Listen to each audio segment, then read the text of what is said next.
chemical arms race they couldn't win, they needed a game changer. So the food industry turned to a new technology based on genetics rather than chemistry, the genetically modified organism, better known as a GMO. 80% of Greg Stone's crop is now genetically modified, engineered to produce its own toxin that's lethal to insects like the European corn borer. So why do farmers like Greg still need ag pilots like Robert? This is a picture of Robert's work, recorded over a period of 2 weeks by a GPS unit we attached to his plane. He's still spraying, just not as much as before. Unfortunately, some corn borers are resistant to the toxin that the GM corn produces. Robert's job is to make sure those bugs don't take over the gene pool. Between the GM toxin and the pesticides, the system is working, at least for now. All this modern technology means farmers today produce vast quantities of crops. Now it's late September, harvest time. And farmers need a 21st century workhorse to get this enormous job done. I've come to get a hands-on lesson in modern farm machinery with specialist harvesting company Salmon's Adventures. Hey, Roger. Yo. Whoa, these suckers are huge. And its boss, Roger Salmons. We're going to teach you how to drive it today. It's a little bit bigger than my Prius, but I'm game.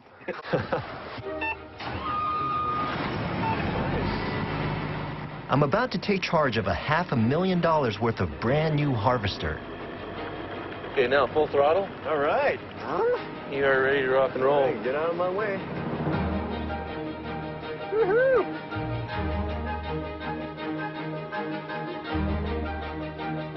In fact, Roger's happy to let me lead the pack. The whole wheat crop now depends on a rookie. Fortunately, this big rig has a lot under the hood. A 360 horsepower engine, automatic controls, moisture sensors, even an optional GPS guidance system. Roger's machine can harvest 8,000 bushels of wheat per day. 60 years ago, the average combine harvested less than a quarter of that. Lift up on your header just a little bit. Lift up on my who? On my header? Plus sign, yep. There you go. Good. Perfect. But mastering these levers isn't all it takes to produce a harvest. Oops, hit the button. Oops. I'm going to assist you here. Yeah, no, please do. Here's the bigger picture. Harvesting is a job on the go.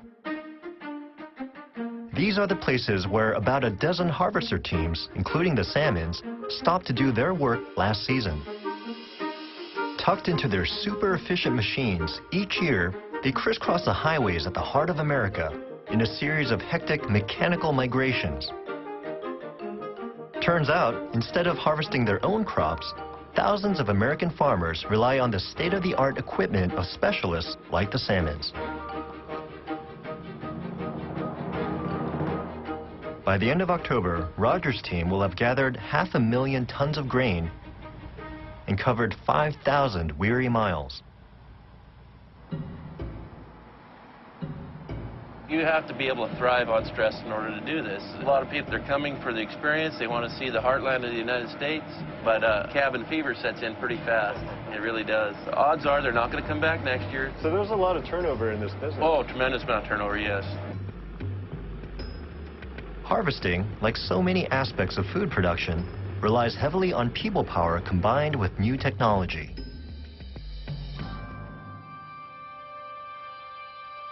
But sometimes, nature's way is the only option.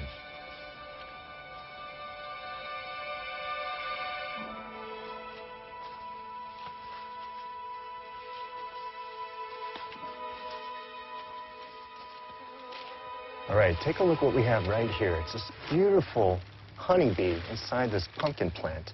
It's rolling around inside, sucking up the nectar, but while it's doing that, it's getting all this pollen all over its legs and the rest of its body.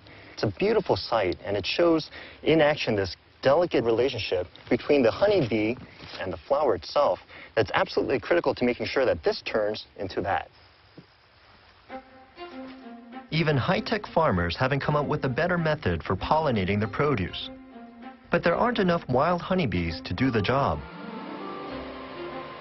Enter long-distance bee trucker David Heckenberg. We truck bees all over the United States. 1st of February is the big trucking trip to California to pollinate almonds. California is the country's biggest producer of almonds. But they couldn't grow a single one without the work of beekeepers like David.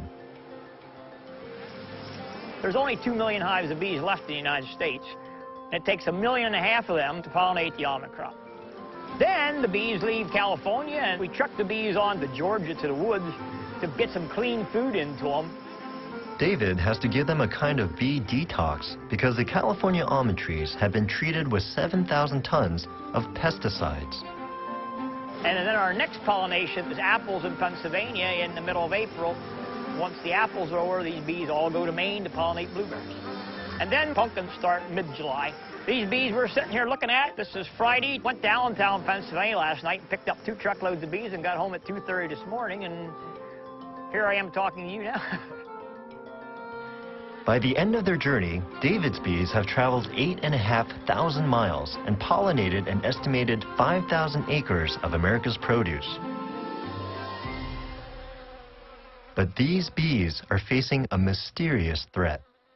This hive of bees, it looks really good today, within a matter of 10 to 20 days, just disappears. There's nothing left. The bees are gone. It was David Heckenberg who first alerted the world to a phenomenon called colony collapse disorder. Are they dead? It's a mystery. All that's left is the combs of honey.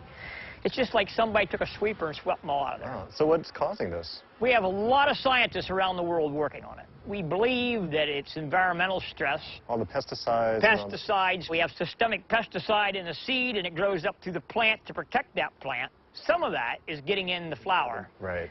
And the bees are bringing that home, and then we see all kinds of weird things starting to happen. Don't swallow. Oh, I'm putting smoke in your... Sorry about that.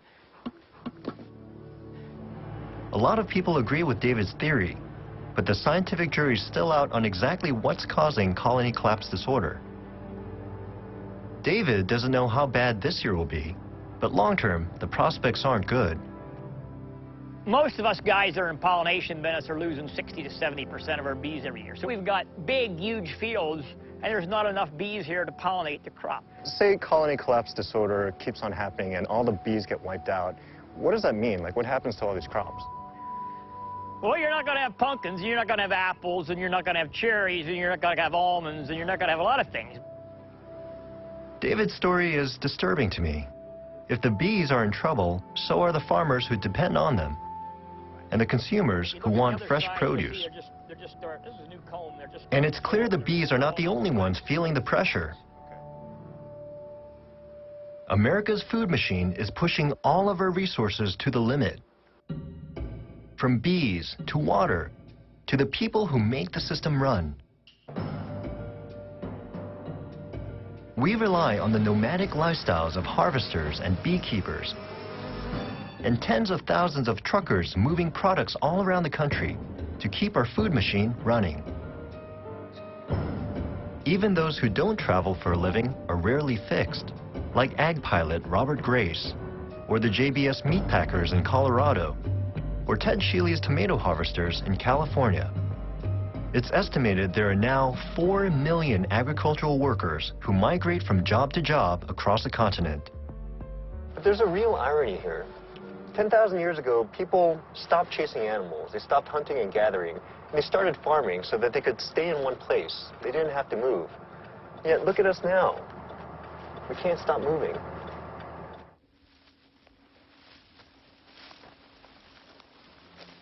One reason that ag workers have to cover so much ground is that these days, there are a lot fewer people available to do those jobs. A century ago, 1/3 of us worked and lived on farms.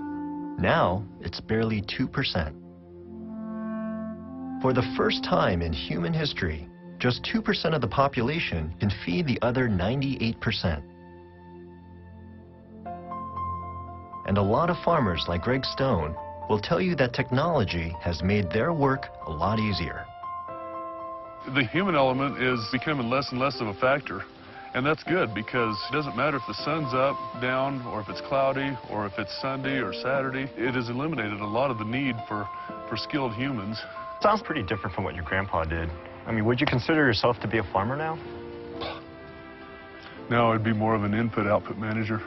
But I do wonder all the time, what would Grandpa think of this? You know, it'd be fun to see his reaction. So it'd be cool. The original self-sufficient farmer, who laid the foundation for America's growth, has largely disappeared from the Midwest.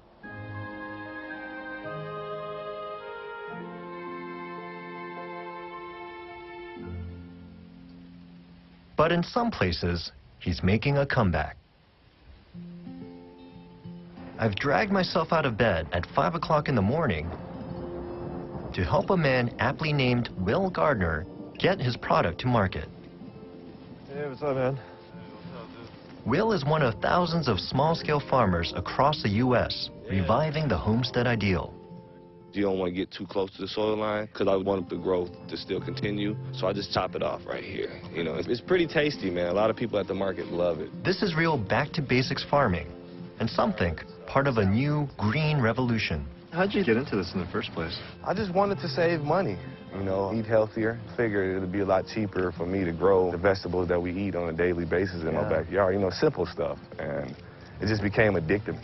They're very tasty. Do you use any, like, pesticides? No, just compost, man. So I put a lot of compost. I should have asked you that before I stuck that in my mouth. The amazing thing is, we're not in deepest rural Pennsylvania or even suburban New Jersey.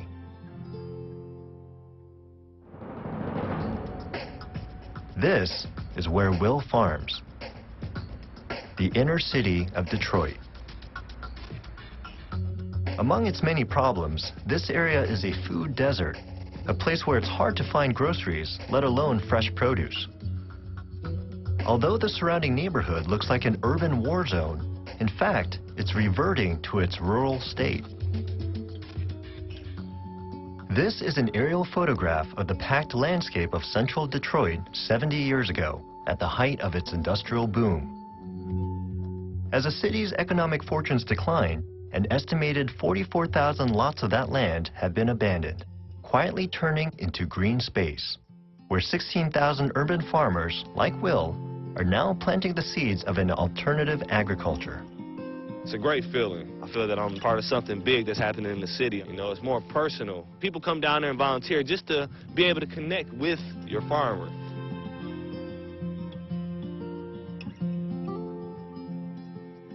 And that connection extends right into the heart of the city.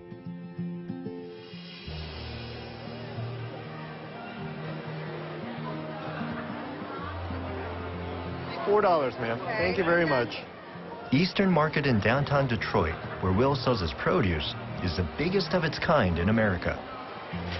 Watermelon, salad greens, fresh kale, picked this morning.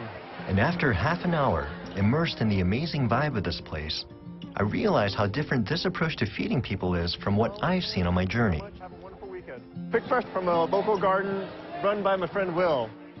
Local, where the food machine is global. Organic, rather than powered by chemistry and genetics.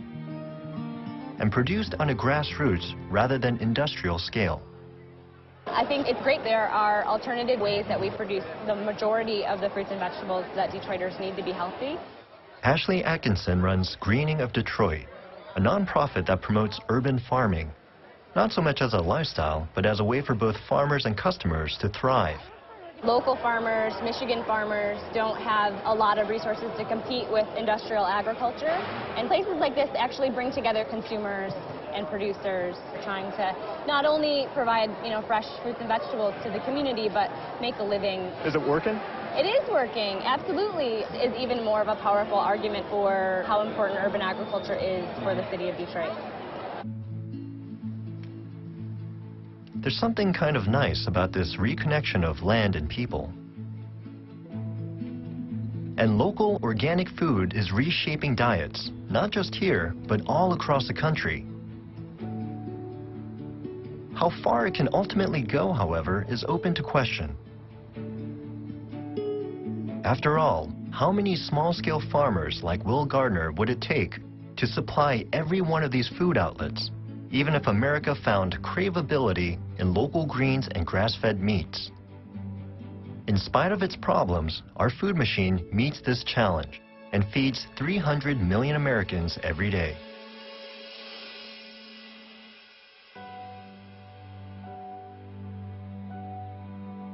I've decided to go back to the heart of that industrial food machine high above the cornfields of Kansas to try and figure out where it's headed.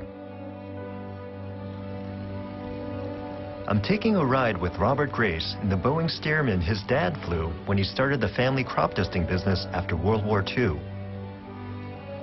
Between them, father and son have witnessed a revolution.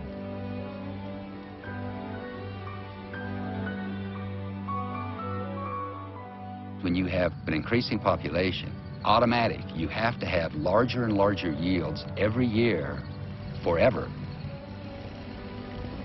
The food machine that Robert's dad and Greg Stone's granddad helped create some 70 years ago would be unrecognizable to them today. To sustain us, that machine faces many challenges. Maintaining this infrastructure we have to pay for that maintenance. So as that canal infrastructure ages, our cost is going to continue to rise. As our tastes evolve, craveability doesn't have to lead to more bloomin' onions. Trends are going to change again because now America is moving away from that high-fat diet. So we're going to see all these trends change again. New voices are growing louder, reviving old ideas. Something had to be done, and I heard that silent cry for help, and I felt that we have some space out here I can contribute. For most of the time that humans have walked the earth, the biggest threat to human life was hunger. In 21st century America, our food machine gives us more food than most of us will ever need. But it's not just about producing more calories. The question we now face is, how can we feed ourselves in a way that's healthy for us and sustainable for the environment? I think the future is very bright for agriculture. These crops we grow today will not look anything like they do now in 5 years. And that's part of the fun, to be part of that. One thing's for sure. As this revolution continues, our food industry will have to reinvent itself, as it has done so many times before. To keep food on the table, we're counting on it.